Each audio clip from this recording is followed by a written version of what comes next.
Now, can you hear me? Can you hear me now? Beautiful. Sorry about that. Hello again, my friends, and you are my friends.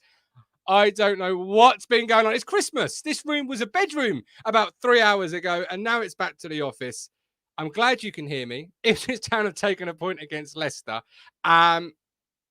Can I have your thoughts, your feelings, your opinions this evening, please, my friends? I shall edit the intro out there. So for those watching on catch up, you won't know what happened. But for those of us live, thank you for sticking with us. Apologies on the introduction.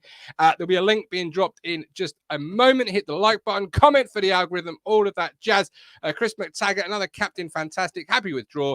We just need to worry about Southampton. Paul Smith, never give up, should be Town's new motto. Well done, boys. Running towards adversity. And he says, good recovery. We need to play the market well in January. If Hurst is out for a while. Lots to talk about the first goal. What were your thoughts on it? Haladki, Mark Schwarzer in the Sky studio. Of the opinion, obviously, Haladki needs to do a little bit better with it. I know the commentary team live as well had that thought.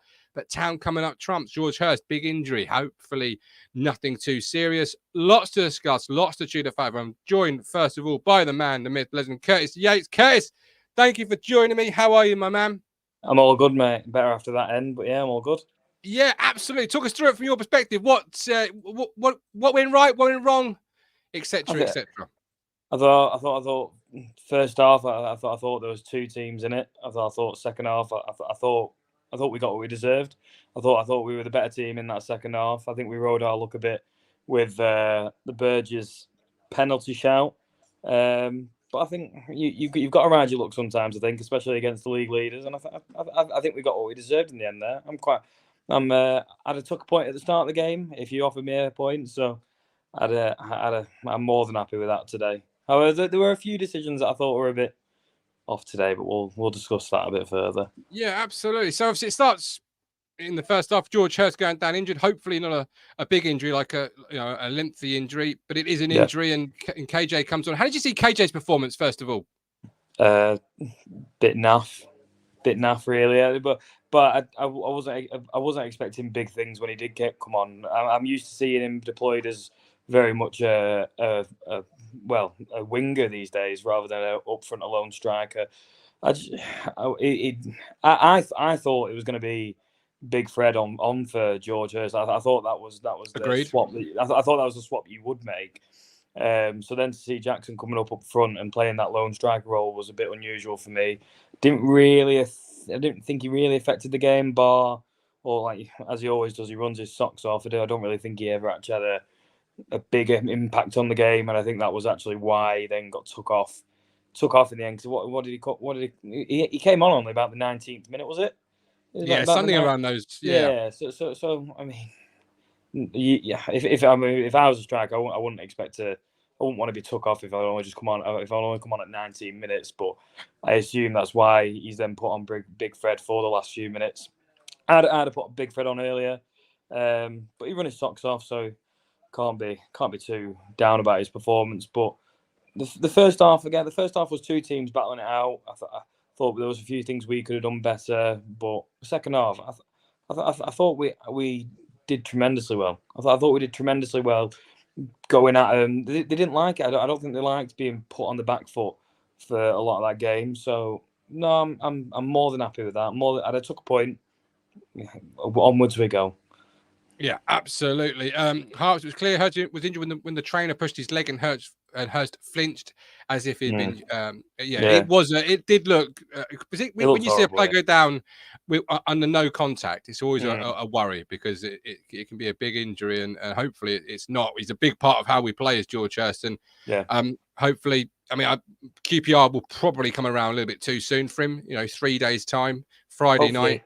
Hopefully, it's just a bit of a strain, and it can be almost ran off. But I think what it does show is that we do need someone to come on off the bench that can give us, if not the same impact, if not better, because the options that we had there, they weren't really enticing. As much as I would have wanted Big Fred to have come on, it wasn't a sight that I wanted to see at 19th minutes. Certainly shows the depth that you've got. I mean, their substitutes coming on. Iheanacho for example, Yeah. compared to us. But that shows the work in progress that we are and the journey that we're on. And I hate that term, but it is the journey that we are on. I've got some people obviously waiting. So, Curtis, talk to me about Jack Taylor in midfield before I ask you man of the match. How did you see his performance in the centre of the park? I feel so bad. I feel so bad for Jack Taylor because I'm wanting an emergence to come up of this player that I want to do so well for us. But again, I don't know whether the pressure was a bit much for him today. He did okay. He did okay, if not spectacular. It's a tough game to try and make an impact in against the league leaders, and it is a tough game to try and make a big impact in. I feel so bad because I'm waiting for this amazing player that's coming, and I'm sure it is. But again, I think it was just an average game for him. I don't think he did anything too bad. I don't think he did anything too good. It was an average game for him. It was an average game in my opinion. Yeah, I thought he played fairly well. Actually, I thought he was comfortable, confident on the ball. Not an easy game to come into, as you mentioned. League leaders not played. Saturday didn't come on off the bench. Saturday didn't think he did anything wrong, and I don't know if playing alongside Morsi in that holding role is his natural game either. But I can see why you would say that. Yeah, well, this is what I mean. But by no means am I saying he played bad, but in a sense that I mean to be fair, I don't know what I'm expecting my midfield players to really do these days. I don't know whether I'm wanting to push them forward and support the strikers, or I'm wanting to sit more or sitting back more, a bit more like a Luongo and Morsey midfield. I don't really know what I want to expect from my midfielders, but by no means am I saying he had a bad game. By no means. It's just I thought it was just an average game, a good solid 6. He didn't do anything wrong, and he didn't really do anything up top. It was just a good average game on his part, and I thought the time that we made the subs with Luongo coming on at the end, I thought that was a good sub in the end. I thought he'd ran his race, and then fresh legs, and it helps us in the end, doesn't it? Absolutely. Curtis, I really appreciate you coming at Boxing Day to come on with I really do honestly appreciate it. I know it's a time when it's always tough. But who's your man of the match before I let you go? For me, I'm gonna go Luke Wolfenden. I'm gonna tell me why. I thought his positional play. I actually thought today. I thought with how relaxed he is and his very laid back lifestyle whilst playing football. I actually thought it benefited us. I thought when he was needed and when he was needed to bring that ball out, he did well. I thought in my opinion, I thought he played to the occasion. I thought that's probably one of his best performances in a Town shirt recently. I thought, but I love that partnership with him and Burgess at the back. I think it's a really, really good foundation for a good, strong partnership. But yeah, for me, I thought he did everything that was asked of him today. Nothing really, bar. I mean, obviously there's a couple of chances with Dewsbury all coming through, but realistically, your whole back line was going to be penetrated tonight a few times. There's a reason Leicester are playing the way they are. There's a reason why they are up front. So, totally. So them breaking through wasn't a problem with me. But I thought for him, I thought it was one of his better performances. And for me, I thought he was heading it, kicking it. His passing was lovely. His bringing it out was great. So yeah, for me, Luke Wolfenden gets my man of the match. Perfect. I thought he was really good tonight. And I've always been a Luke Wolfenden fan. I felt, his body language sometimes on the ball can be a bit slow, and I think that's what caused fans at times this year to suggest making that change. But tonight I thought it was excellent. I completely agree with you, Kurt. I appreciate you coming on, my man. Look after yourself. All right. All of the best. Happy Christmas to you. We've got Matt Phillips Greens from Delmonte Mansion. Mike Woods put on his lucky blue suede shoes or shades, and Morsey scored. Deserved a point against the greatest championship team in history. Coming to Richard Moss in just a second. Then Tom. Mike D is willing. No, Elibas is. I'm wondering whether we're going for 2 strikers in January. Richard Moss, over to you. When did you last call me a Richard Moss? It's the cruncher, guys. Come on, get it right. It's that sort of night for me tonight. You actually see the start of this show. Intros about 5 times. Right, second half. undoubtedly, that is the best 45 minutes under McKenna mine. I thought against a team with the quality of Leicester, I thought we were absolutely brilliant and more than deserved that point. I think Leicester were a little bit lazy there. They were happy with 1-0, weren't they? Sitting on it, knocking the ball around. I've never seen a bench empty. You'll have to tell me about the Dewsbury Hall because it's down the other end. He's gone down. I've never seen a bench empty so quickly towards the touchline. They literally, everyone was off the bench. Anyway, couldn't see. Commentary team felt it was. I don't feel it was, but they do feel it was a penalty. Yeah. But look, you need a little bit of luck, and maybe we got away with one there. But I'll have to look back. But look at mine. I thought if we'd have lost the game 1-0, I think we'd have been unlucky. I thought the captain was outstanding. I agree with Yatesy. I thought Wolfenden was man of the match for me. I thought he was superb tonight, and he comes in for a little bit of criticism, doesn't he? Like Matt said before about his body language at West Brom. That's Luke Wolfenden. You ain't going to change him. That's how he is, you know. And I thought tonight, look, Leicester are a good side, Martin, but it shows that we never know when we're beaten. Under Kieran, what's that? Still not. Hang on, we're just crossing the road. We're still not gone back-to-back defeats. And at the end of the day, you don't know how big a point that might be come May. Because it creates that, it keeps that buffer between us and Southampton, whoever. And another thing. Look, we played that game for what 75, 80 minutes without a recognised striker. No disrespect to Caden Jackson, but shows the levels they've got in Iheanacho coming off the bench. We've got Caden Jackson. We knew we needed a striker in January, obviously to compete with Hurst.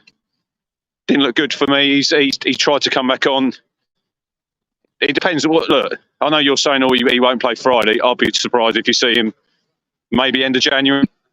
Honestly, it did not look good, and it's just a shame. But he's a massive part, anyhow, of how we play. And we said before, we got no one else at the football club who's got the attributes. I'm trying to watch where I'm going, mate. It's a bit dark through here. Could be embarrassing, couldn't it? It shows that when he goes off, the Dapo for me, he's done at the football club, Martin. He brings him on with 5 minutes to go, just to chuck a roll of the dice, and it really brings him on. I thought Caden worked hard. Shout out Marcus Arnott tonight. I thought he was excellent. I thought he had a really good game. Rhodey's lucky a little bit after the yellow card. Yeah, well, he got the yellow, and then I think there was 2 fouls maybe. Leafs got a late one. Chaplin's gone down. He's a bit frustrated. He's left one on matey there. But I did think of you when the one where Brody went through and slipped over, and I thought, Gov will be saying they've been putting too much water on that pitch. I nearly WhatsApped you and said, I bet they've watered that pitch, didn't they? Well, I bet you they have. But there was several chances, didn't we? We were just literally missing that killer touch because they obviously played the ball around confidently at the back, but we stole the ball, didn't we, in some real high up the pitch positions, and it was just that little final touch that we were sort of looking for. And look, the goal's lucky because I think, has it taken 2 deflections? 2, yeah. Well, there you go. You don't shoot, you don't score. Correct. You know?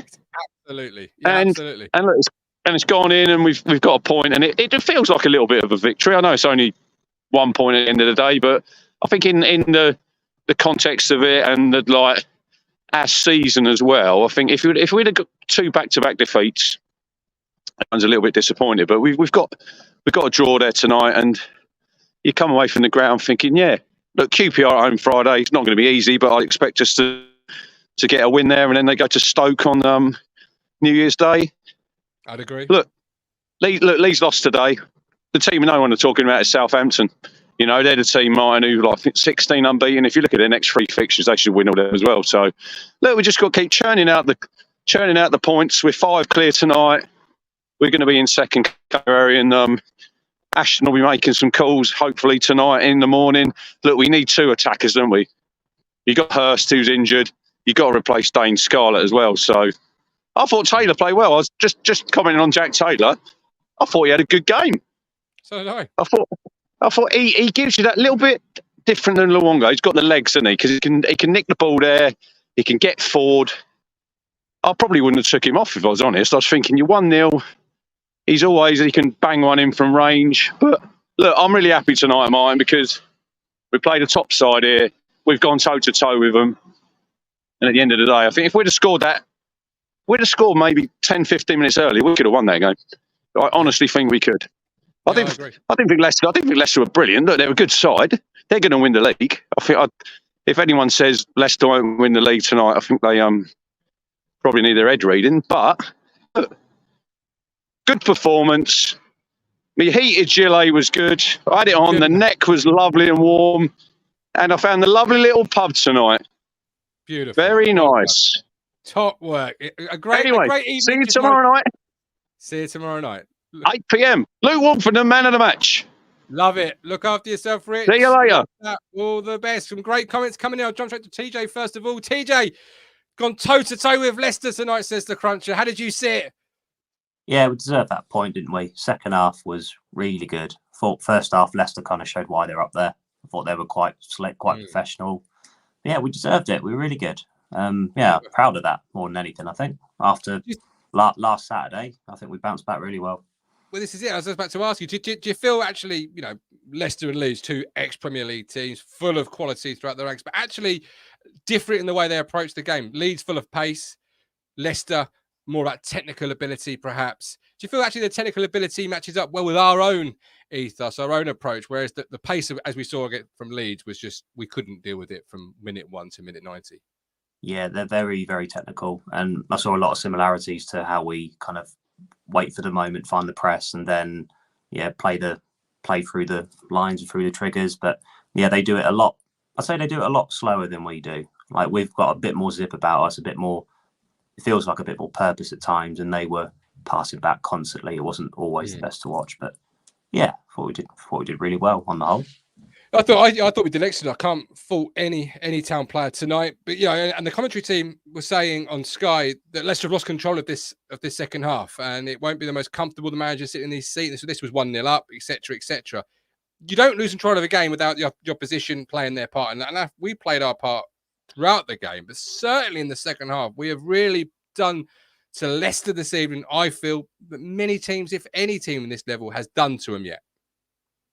That's probably fair. I think Leeds at Leicester was probably the other example. They went there and played really well back a couple of months ago, wasn't it? So yeah, us two have shown Leicester that we can stick it with them a little bit. Sadly, we haven't got anything against Leeds, but they're still 8 points behind us, so it's not really made much ground at the minute. I think just like Rich just said, Southampton are ones to watch now. So yeah, bring it on. Coming from sort of nowhere in horse racing terms, they're suddenly right there, not a million miles away. 16 games, is it 16 wins on the bounce for Southampton?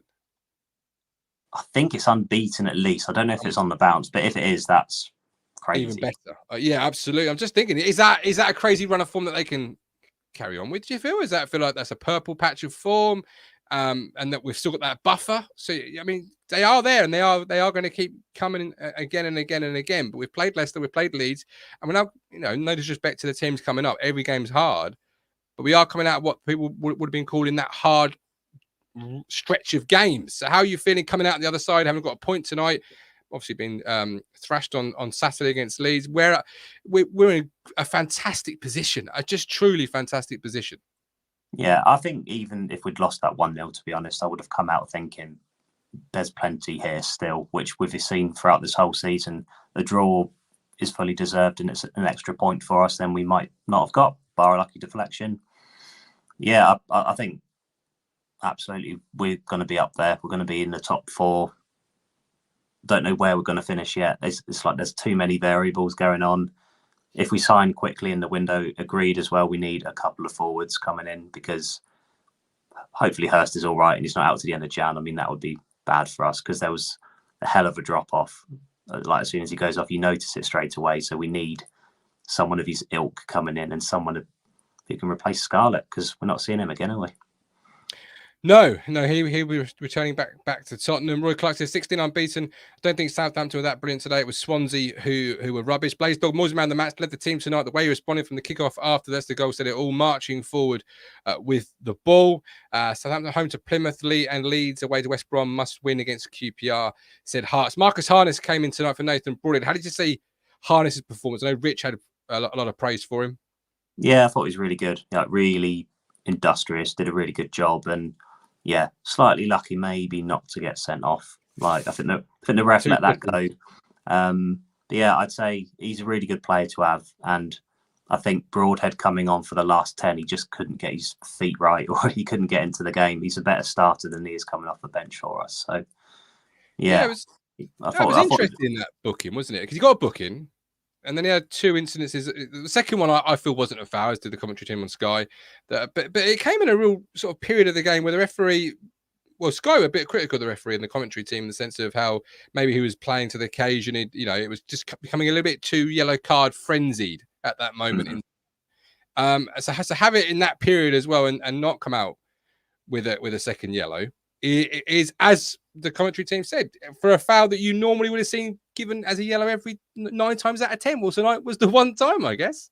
Yeah, a little bit of luck is all we needed. Again, I thought it was a penalty to Leicester. I thought on Burgess. I thought it was a penalty. Yeah, I'm surprised it wasn't given. But I think they showed the angle where Wolfie's in the ref's eye line, didn't they? So, yeah, we got away with one there. Overall, still, I think we deserved it on the balance. But yeah, we're going to need a bit of luck. We've got 2 deflections in one shot, so that will do us. Oh, well, you got to make your own luck, as they say in football. And the first deflection, obviously, is a headed clearance. And then the second one, it's headed onto the deflection. So it's a deflection deflected onto the deflection. It's a mad sequence for a goal, but we'll take it any which way. We've had perlers this year. We've had what you would perhaps define as lucky goals this year. We'll take him any which way we can. Their first goal is, drawn a lot of conversation in terms of our live chat on social media. Is Clark too close enough to him? Is it Hladky's fault? Schwarzer in the Sky Studio as doing a demonstration on what perhaps should have been Hladky's positioning, etc. What was your opinion on it? I didn't have any right side, so you could say it's Clark and Burns. Like, you need cover. If Clark's coming in, he was pushed in with the rest of the defence. There's still no cover for him. I think the pair of them could be culpable for that. But then, yeah, I do slightly agree looking at it on the goalkeeping side. I think he's too close to his near post. He's not covered enough at the other side of the goal. And yeah, I feel like it almost seems like it should be just a catch if he was stepped over a little bit. But yeah, he's not done too much wrong, Hladky, over this season. He's been really good and we need him for how we play. But yeah, I think a few players, rather than pointing the blame at just one of them, I think a few of them could maybe look at themselves and think, yeah, we'll let him have one there. Yeah, he did that thing that all sort of goalkeepers do these days, where he goes with the hand over the body as opposed to the hand, which I've never realised, or never seemed to realise why I think goalkeepers do that. Because when you're diving, surely it's harder to go with the hand across the body and you're losing length than it is that one. But you never see rarely see an outstretched arm anymore. Like, 30 years ago, Craig Forrest, outstretched arm all the time. But, I don't know. Maybe they're taught that way these days, CJ. Yeah, I'm glad I was never a goalkeeper. They're a different breed, I think. But yeah, I'm a right back. I'll stay as that. So how did you see Clark's performance? Other than the goal, how did you see his performance as a right back? Not his best, I'd say, overall. I thought he got better in the second half, as did pretty much the whole team, to be honest. But yeah, I wouldn't say it's his best game. I think Williams has still got to maybe show a bit more when he gets in the team, what he can do, as he did at the start of when he came into the squad. But yeah, I think the right side could be somewhere to maybe look at in the future. Okay. Upgrade in January like we did last time. Actually try and challenge the starters like we did before, and level up. Yeah, I think we'll be quick with it, hopefully. Well, we need to be quick with it, because the games come thick and fast, and you can't have. There's no bad team at this level. Even the bottom teams are not are what we're perhaps used to in League One in terms of bad teams. Max says doesn't understand why Williams isn't starting games personally better than Clark. Blaisdell, Clark's been run rugged last 2 games, but he has been up against 2 of the best wingers in the league, so can't grumble too much and can't fault his effort. Ian, we are competing against the 3 parachute teams. Shows how far this club has come. Tom, before we begin, Richard Chandler, who's man the match tonight, man? Morsey, yeah, definitely. Perfect. Yeah, it's just by my. Yeah, big moments, big players, captain, fantastic. You know, he just comes up tops for us. So, yeah, yeah, great shout, Tom. I appreciate coming on Boxing Day night. I know it's not the greatest of times, but I really do appreciate it, my man. Thanks ever so much. That's all good. Merry Christmas to everyone as well. Merry Christmas to you. Look after yourself. All right. Cheers, all the best. We've got David with €20 donation. David, appreciate that. Thank you ever so much. Lee, I don't blame his effort, but stop getting sucked in. Stay wide. Let your centre backs deal with the middle. Richard Chandler in the car. How are you? I'm all right now that I've got a bit warm. Yes. How did you see it from the comfiest seat in Portman Road? I thought it was great. I think we've just played a Premier League side, because that is a Premier League side. You can dress it up whatever way, but parachute payments, squad, everything is a Premier League side about that we played tonight. And we deserve to get something out of that. I would be amazed. I know we had 7 corners, I think, in the first half. And we probably dominated the second half more than we did the first. So I think Leicester can consider themselves very lucky to have got anything out of that game at all, to be honest. And I know we've scored a late goal, but I think Rich was right. If we'd have scored earlier on in the second half, I think we'd have won it. Because their keeper made a good save from Chaplin, I think it was. Yeah. And at that point, we were all over them, and they couldn't get out and they were resorting to long balls, and they resorted to time wasting a lot in the second half. Yeah, no, yeah. What do you put the because some of the chaps said composure in front of goal. Would you agree with that? No, I don't think it's that. I think that there was an awful lot of block shots. So I don't think it was a case of that we weren't shooting. I think it's that they were defending at points in the second half in the same way that Fleetwood and Lincoln defended against us last season, where they were just throwing bodies behind the ball. And we've made them do that. I think we go and beat them at Leicester in 3 weeks' time when they've got half of that team missing for the Asia and the African nations. Oh, I like that. I like that. Why not? Got to believe and be positive with this group, right? This group is doing something just absolutely mind-bogglingly amazing. It is totally. I mean, we've got almost the end of December with our most difficult month of the entire season done, and we're still 5 points clear of third. Because no one can argue that is our most difficult month of the entire season fixture-wise. The teams we played away from home this run, and then to play Leicester here and have Norwich in the mix of it as well. Who's your man of the match tonight? I think Morsey by a mile. Not just for the goal, for everything. Like was put in the comments, the moment we let the goal in, he was driving the team forward. He was dominating. And I know some people have said they thought Taylor had a good game, but I think we massively miss Mass when we don't have him start alongside. I just think they're 2 different midfielders, and I'm not saying Taylor had a bad game, but I don't think it was his best game at all. When the subs came on, you obviously had Jackson, Ladapo, Luongo, and Hutchinson. Who do you think had the most impact on the game this evening? I think possibly Luongo, because he made a couple of great tackles and then burst forward with a few runs. Hutchinson, I still find a bit frustrating because I think he's clearly massively skillful, but he sometimes tries to do too much. It's like he almost wants to beat the man a second time when he's beat him once already. And some of that's probably a bit of youth. about him, but I think Mass had the biggest impact when he came on. I think it's really hard for Jackson to play the role that he's expected to play as a number 9 for so long after we lost Hurst. Yeah, absolutely. Richard, before I let you go, anything else you want to add to your already well thought out opinions? I think we win the next 2 games, and I think the gap, Southampton are going to falter. They can't stay unbeaten for much longer, and the gap will widen again. Leeds have got it in their locker to do exactly what's happened today and go and lose to a team they should beat. So they'll lose some more games.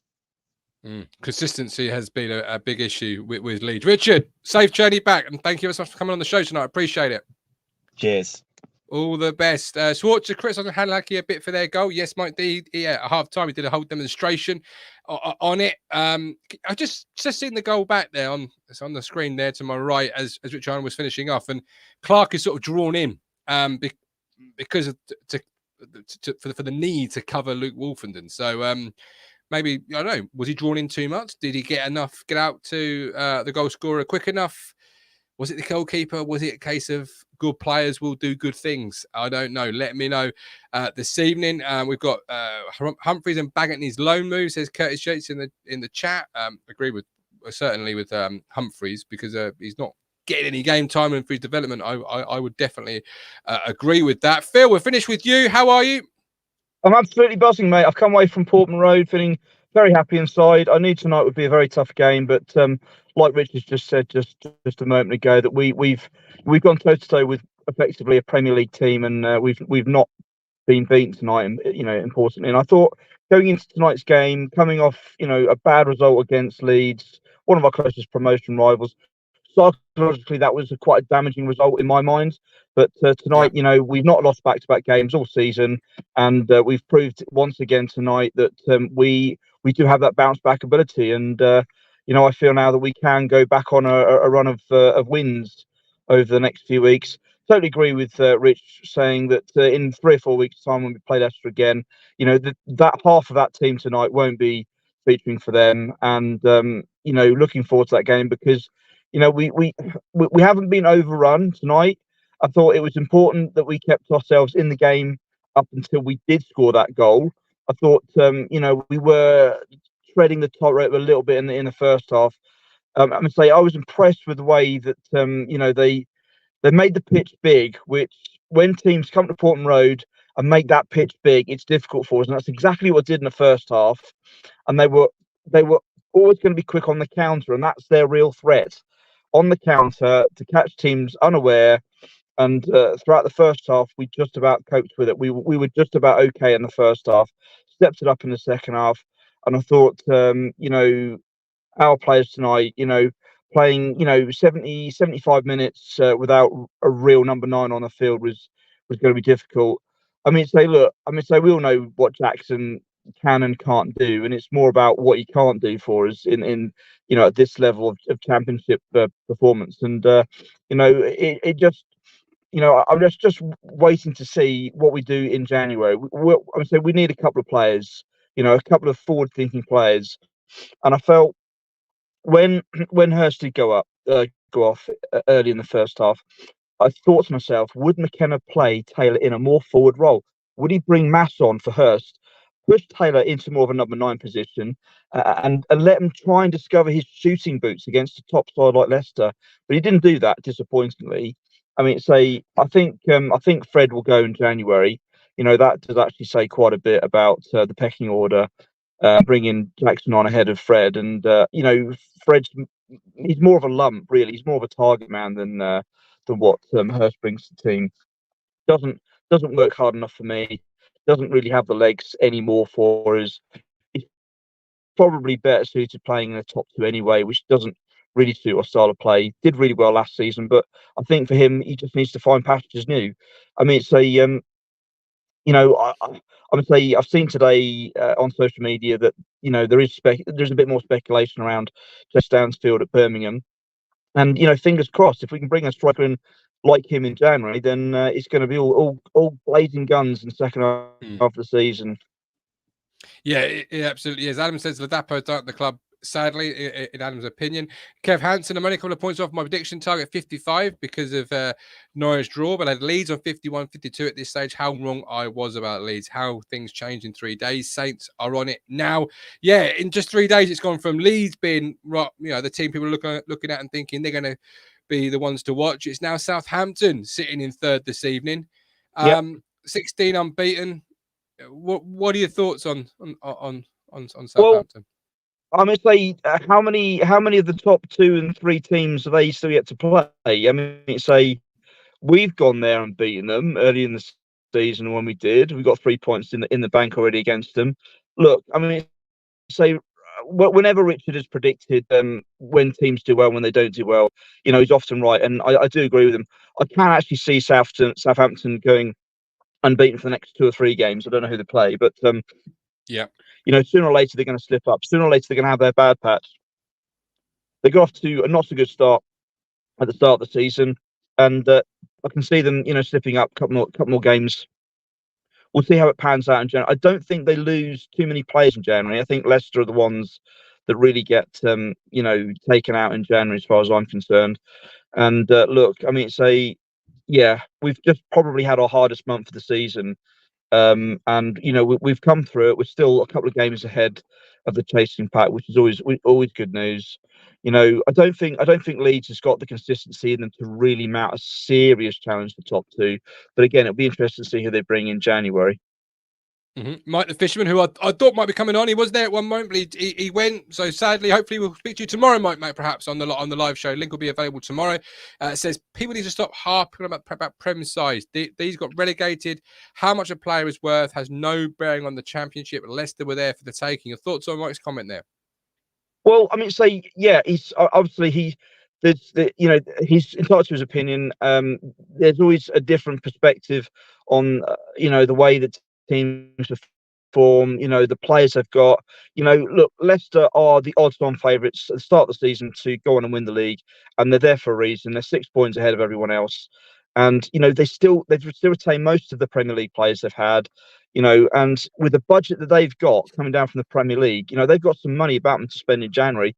And look, there is no other better team, I think, than the likes of Leicester in this league. And when we've played them tonight, yes, okay, for the most part we were behind, but look, we've not lost tonight, and psychologically it's these games, that if we go into them, play well, not lose, okay, it's going to give the players confidence and a bit of self-belief that when the return leg comes around in 3 or 4 weeks' time, that we can go to the King Power Stadium and get 3 points off them. We are capable of doing that. I mean, it'd be more difficult going to their place, but no, I mean, it was important psychologically tonight for the players to get a result after the bad defeat we had a few days ago against another Premier League team. With the quality that they have up front. Look, everybody else, all the pundits, all the media, all the neutral supporters out there are saying that Ipswich are punching above their weight. They shouldn't be in the top 2. They're going to falter. I've had enough of that. I'm sick and fed up of hearing that negativity from other pundits and other fans alike, and even 1 or 2 of our own fans are saying that. It's been a bunch of. That's ridiculous. Look, we've got the special one in McKenna, and he's going to do it for this season. And that's something to really look forward to in the new year. Premier League football will be coming back to Portman Road in the new year. I am sure of it. Okay. Hey, I love that positivity. I love that confidence, Phil. Phil, before I let you go, have you got one last thing, or was that literally the hammer blow? Was that you finishing with the one last thing? No, the one more thing tonight actually comes from early this evening, being in the pub with Colin and Cruncher. Cruncher showing off his new heated coat, his gilet, the gift that he got from Matt Stannard. And that one more thing, he predicted that Leicester would win 3-1 tonight. Well, there you go. Proving he's wrong almost on a daily occurrence. Phil, we appreciate you coming on. Look after yourself, all right? All the Happy best. New Year, folks!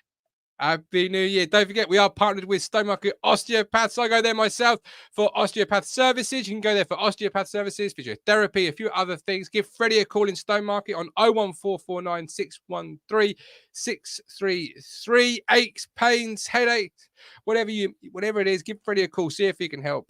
Stone Market Osteopaths, 01449 613 633. Thank you for watching. I'm sorry again about that start of the show. My mic just would not work, but thankfully Town clicked into gear just in time to take a well-deserved point at home to Leicester. It finished Ipswich Town 1, Leicester City 1. Thank you for watching. Like, subscribe. We're back tomorrow at 8 p.m. for more reaction and a look ahead to QPR. But until then, a Merry Christmas to you all and good night.